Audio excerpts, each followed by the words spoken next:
دل بے قرار ہے، مولا ضرور کیجئے دل بے قرار ہے۔ اعوذ باللہ من الشیطان الرجیم، بسم اللہ الرحمن الرحیم، الحمدللہ رب العالمین، والصلاة والسلام علی سید الانبیاء والمرسلین وعلی آلہ الطیبین الطاہرین، اما بعد فقد قال اللہ سبحانہ وتعالی فی کتابہ المجید، بسم اللہ الرحمن الرحیم، کلوا واشربوا ولا تسرفوا۔ پروردگار عالم نے ارشاد فرمایا کہ کھاؤ اور پیو لیکن اسراف نہ کرو۔ اسراف یہ ہوتا ہے کہ ایک چیز کی ضرورت ہے لیکن ضرورت سے زیادہ اس کو بنایا جا رہا ہے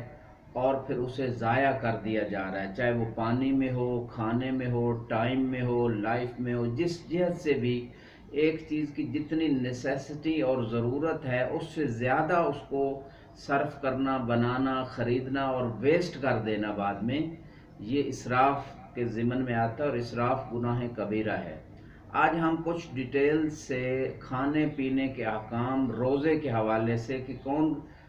سے ایسی چیزیں ہیں کہ جس میں ایک چیز جو ہے کھانا پینا آتا ہے جس کی وجہ سے روزہ باطل ہو جاتا ہے۔ 9 میں سے پہلی چیز جو ہے وہ کھانا پینا ہے۔ اگر ایک انسان جان بوجھ کے کھاتا پیتا ہے چاہے وہ تھوڑی ہی مقدار میں کیوں نہ ہو تو اس کا روزہ باطل ہو جاتا ہے۔ ہاں اگر بھول کر کھایا پیا ہے اور وہ متوجہ نہیں تھا تو جو ہی متوجہ ہوا تو جو منہ کے اندر غذا موجود ہے فوراً اس کو باہر نکال دے تو اس کا روزہ صحیح ہے، لیکن اگر جاننے کے بعد کہ وہ روزے سے اور جو منہ کے اندر چیز ہے پھر اس کو نگل لیا تو اس کا روزہ باطل ہو جائے گا۔ اسی طرح دانتوں میں جو کھانے کے ذرات رہ جاتے ہیں اگر ان کو نگل لیتا ہے جان بوجھ کے تو روزہ باطل ہو جائے گا۔ اسی طرح ایک شخص کو شدید پیاس لگتی ہے، جیسے عام طور پہ لوگ جو دھوپ میں کام کرتے ہیں وہ کہتے ہیں ہمیں شدید پیاس لگتی ہے، اس وجہ سے وہ روزہ نہیں چھوڑ سکتے، مگر یہ کہ ایسی حالت ہو جائے کہ اگر پانی نہیں پیے گا تو مرنے کا خطرہ ہے یا کوئی شدید مرض لگنے کا خطرہ ہے، تو ایسی سچویشن میں اتنی مقدار میں فقط پانی پیا جا سکتا ہے جس سے اپنی جان بچائی جائے۔ اس سے روزہ باطل ہوگا، ایک روزہ قضا کے طور پہ رکھنا پڑے گا ماہ رمضان کے بعد، لیکن باقی جو چیزیں ہیں روزے کو باطل کرنے والی ان سے افطار کے وقت تک بچنا چاہیے۔ اس کے بعد اگر ایک شخص کو بہت زیادہ ویکنس ہے، بہت زیادہ کمزور ہے اور وہ روزہ نہیں رکھنا چاہ رہا تو اس وجہ سے روزہ نہیں چھوڑ سکتا، مگر یہ کہ اتنی ویکنس اور کمزوری ہے کہ اگر روزہ رکھے گا تو اس کے لیے خطرہ ہے یا کوئی مرض لگنے کا یا جان کا، تو پھر ایسی سچویشن میں روزے کو چھوڑ سکتا ہے اور بعد میں قضا کرے گا۔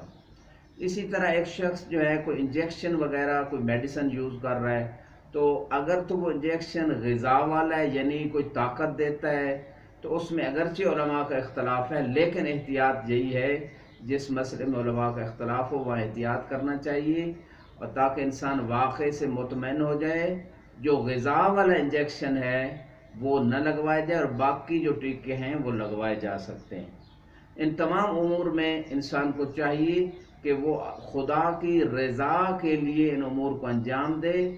جن امور کے انجام دینے کا حکم ہے اور جن چیزوں سے بچنے کا حکم اور روکا گیا خصوصاً روزے دار کو تو اس چیز سے بچنا چاہیے، جیسے کہ خطبہ شعبانیہ میں رسول اسلام فرماتے ہیں کہ اس روزے کی پیاس سے انسان روزے قیامت کی پیاس کو یاد کرے اور خدا کی اطاعت سے وہ روحانی لذت اٹھائے تاکہ اسے روزے قیامت کی پیاس برداشت نہ کرنا پڑے۔ وآخر دعوانا ان الحمدللہ رب العالمین۔